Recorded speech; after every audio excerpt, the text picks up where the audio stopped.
أهلا بكم مع الحوار الثاني والدرس الجديد من قبلنا، فهو يتعلق باللقاء بين الصديقين بعد فترة طويلة. السلام عليكم ورحمة الله يا صديقي. وعليكم السلام ورحمة الله وبركاته. ما رأيتك منذ فترة طويلة، أين كنت؟ نعم يا أخي، كنت خارج البلد. بشرني عن حالك، كيف أنت؟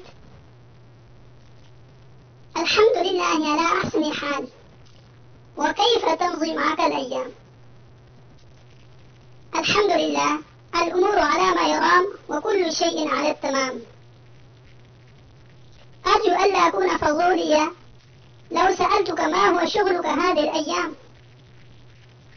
لا يا أخي، سل ما بدا لك، فنحن إخوة. أما عن شغلي فأنا مهندس في إحدى الشركات واسمها UIP وتقع في مدينة لاهور. وأنت؟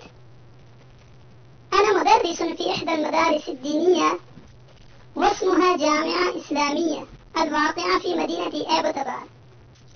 ما شاء الله ما شاء الله، كنا ندرس معا في الصف الأول. فهل أكملت المنهج النظامي؟ نعم أكملت والحمد لله. وأنت هل تخرجت من مدرسة ما؟ للأسف الشديد يا أخي، لم أنل هذا الشرف.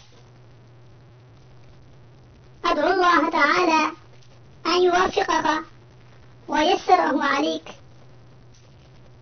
جزيت خيرا يا صديقي، وأرجو منك زيارة قريبة. لك علي ذلك، وأنا أيضا آمر منك. طيب سلم على أبيك مني. نعم بالضرور، وداعا يا أخي، وجمعنا الله وإياك تحت ظل رحمته.